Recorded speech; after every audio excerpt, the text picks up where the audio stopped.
Hi, it's Jeanette here from my home studio, Far Forest Ceramics from the UK, and wanted to give you a bit of an update following on from the meetup that Julia from Ceramics by Julia and I did a few weeks ago, where we rented an Airbnb, spent a day doing pottery together, and then following up with a workshop the following day, learning some new surface decoration taught by Emily Rowley. A lot of people have been messaging me privately asking, did the pieces survive the journey home? So I wanted to give you a little bit of an update on where we're at with that. So Julia made a beautiful little pumpkin with some curly bits on it, and I've never had a pumpkin. I've not made any myself. So she actually gifted me her little pumpkin to travel home. Now, we thought the best place to put it for the journey home was going to be in the cup holder of my car. So I had a 3-hour, which ended up 3 3/4 hour journey home with traffic home, and it survived the whole way. However, as it's been drying, part has dropped off. So this is pre-bisque. So this is the little pumpkin. So cute. This is the piece that's dropped off. So it was on here. Now, I'm not even going to attempt to attach that. Julia was like 80% certain it was all going to break off. So I'm pleased I've still got this little bit. It's fully dried now. I've just smoothed off the bottom so it's not wobbling. So this little fella is going to go in the bisque fire, and hopefully it survives. And let's see if the little squiggly bit, whatever that's called, stays on through the bisque firing. So that's that one. Now, the other piece, which was the one that we were very concerned, I made a lattice bowl. And I'm pleased to say it has survived. It's not been bisque fired. I'm being very careful. So this is now the bowl before it gets bisque fired. I had a few hairline cracks in the top rim where I joined it because it was a rush job. So I've actually used paper clay to fill those in. It's looking promising at the moment. I've literally let it dry super slowly, and I'm going to put that in the kiln for a bisque firing after I finish recording that. So that's going to go in very soon. Let's see what happens in the kiln, if it explodes, if it survives. It's certainly going to be a lot more durable when I take it out of a bisque fire, if it survives. Julia and I then went on a surface decoration course with the amazing Emily Rowley. You have to check her out on Instagram, and these are some of the techniques that we learned. So this is coloured slip on clay using paper stencils, and then a dotting application and multiple layers to create different, like monoprinting, but using stencils on the clay. And then after I brought it home, I then just did some texture on the back of it. I don't know if you can see that. And it's dried nice and flat. So that's going to go in the bisque fire. And then this is just coloured slip. So it should be a lot brighter than this. And I'll then add a clear gloss over the top of that. So this technique, we then decided to both, on our vases we made together, try this technique at home. Although you needed paper stencils. We didn't actually have stuff at home to do them with. I actually found some butterfly paper stencils at home that I decided I didn't know what else to use them on, so I tried them on my jug. Julia didn't have any, so she actually went out and got a stencil cutter, I think for card making, and she tried that on hers. So we're just playing with the technique. So it's a little bit random.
but I'm going to show you where mine is before it goes in the bisque.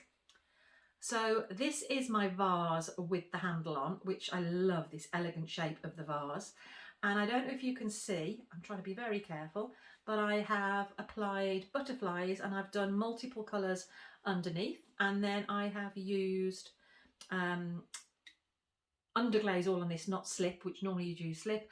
And then I've added dots on here. So I don't know how patchy this is going to be when it comes out. I like the butterflies. I'm not so sure about the dots. And I've still got to glaze the inside, but I think I'll do that after the bisque process. So that's my 4 items about to go in the bisque. And then I will glaze fire, and then I'll show you the final results.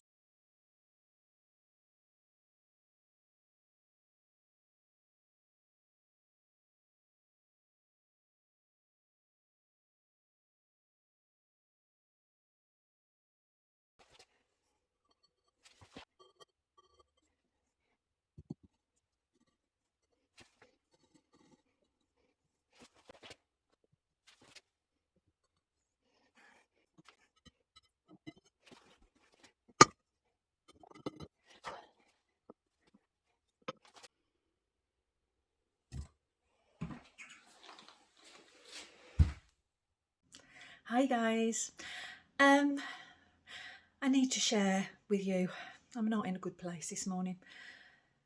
We share all the highs, we share the excitement, but I need to share with you a low. I've got an explosion in my kiln and I'm gutted. I know it's not life-changing, but to me, oh, I'm gutted. I'm absolutely gutted. This was a special kiln load full because it's the pieces that I made when I had a couple of days with Julia from Ceramics by Julia, and we went to a workshop. We made some pieces over a day together. We brought those home carefully on a 3.25 hour journey. In the end, it was for me to get it home. I managed to get all the pieces home safely. I then spent a lot of time decorating the jug that I'd made with Julia with the new surface decoration techniques we'd learned at the workshop, and everything was drying amazingly. Julia gave me her little pumpkin that she'd been making on our 2 days to take home, so that arrived safely home, and that's been drying. They've been drying for, I'd say, about 3 weeks, so they're so ridiculously bone dry. So I put them all into the kiln, and a little pumpkin has exploded and taken out my basket, my woven basket. There's a huge crack in my jug, which is not on a seam, and I don't know if that's where a piece of clay has hit it. It's also taken out a luminaire, which I'm not bothered about. But let me show you.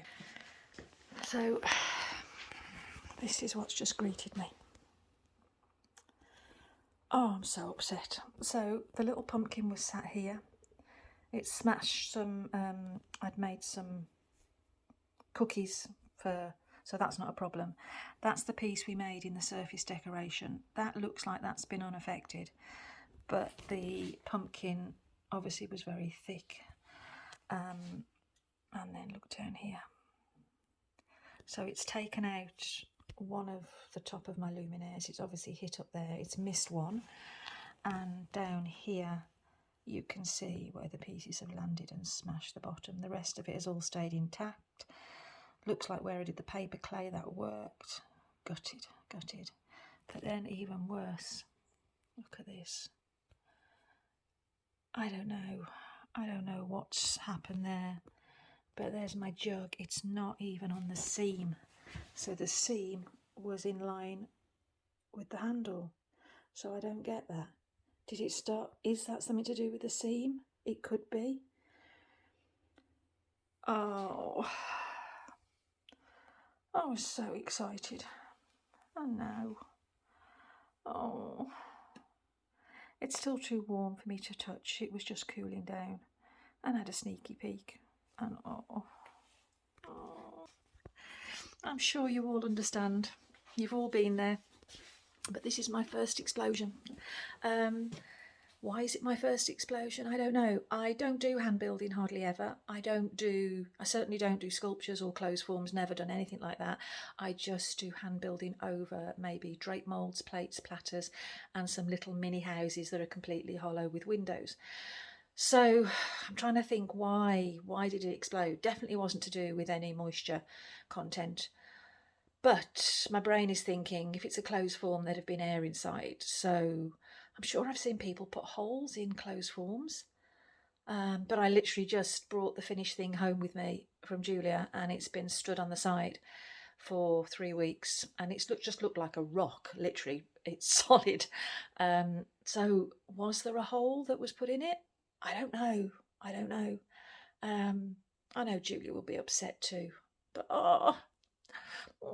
really, I'm glad I don't have many explosions, but painful lessons to learn, aren't they? But thought I'd share it with you. I might still put a clear gloss on the jug because I want to see how that surface decoration worked with my underglazes. It's not usable, obviously. The luminaire, I can just make another one. That's not a problem. And the basket, I can make another one. But, you know, memories in those pieces, and I'm not going to have them now, apart from the one from the workshop. Okay, I'm going to go and commiserate now with a piece of chocolate cake and a cup of peppermint tea.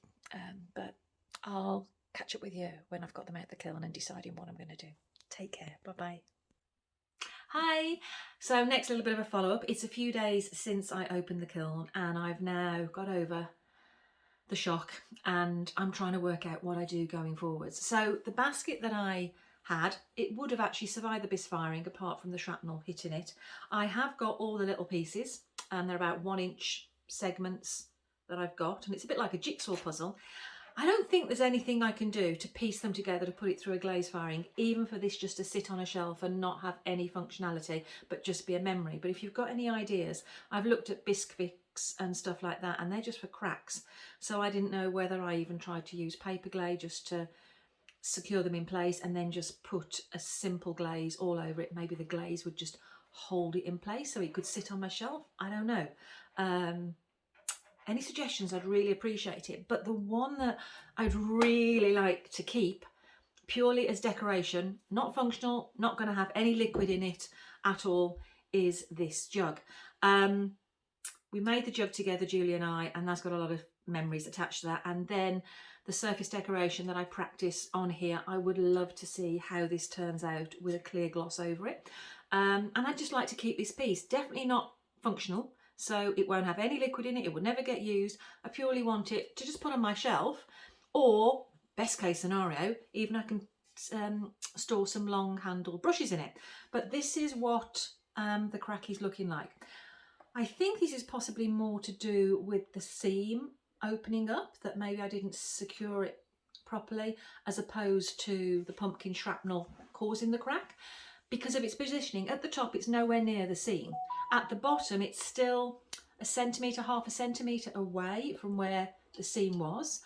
But it just seems a bit coincidental that it's at that point. I don't know. There's also some hairline fractures going sidewards.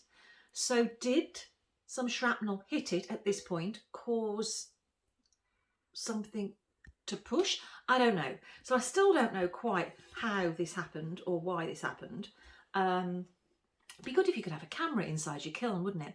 But because it's just at the back, if there is any way that I'm able to glaze this just with a clear glaze, my concern is if I put clear glaze on this, will this expand further and then I end up with nothing at all, just literally it's completely cracked open? Or will it hopefully stay in as it is, and then I could maybe do that technique where you put a gold filler in that crack or something? Or do I try and maybe use paper clay to build up that crack, let it dry, and then put a clear glaze over it and then do a very slow fire just to get the clear glaze fired? Do you think that's going to crack even more, cause a problem? Or any other techniques? I've looked at bisque and those type of things, and they're for fine cracks, not for filling an opening. I really don't know. I've never had anything like this happen to me before, and usually I'd just throw the piece away. but this has got memories just from the making process, and I'd like to see the finished result of this with a clear glaze on. So I'm sure you can understand why I'd just like to have it on my shelf, as you know, the piece that Julia and I made together and we did with the course. So any hints, tips, I'd really appreciate it. And when I've made a decision and I've fired it, I will then add part 4 and show you how the finished pieces, if I manage to get them into something that can be on my shelf. Also the oval egg shape that I did with the surface decoration techniques on as well. And Julia will hopefully have her piece finished soon as well, so we can see how hers turned out. But thanks for joining us for the journey this far, and should only be one more, part 4, with the final pieces in there. So thanks ever so much. Take care. Bye bye.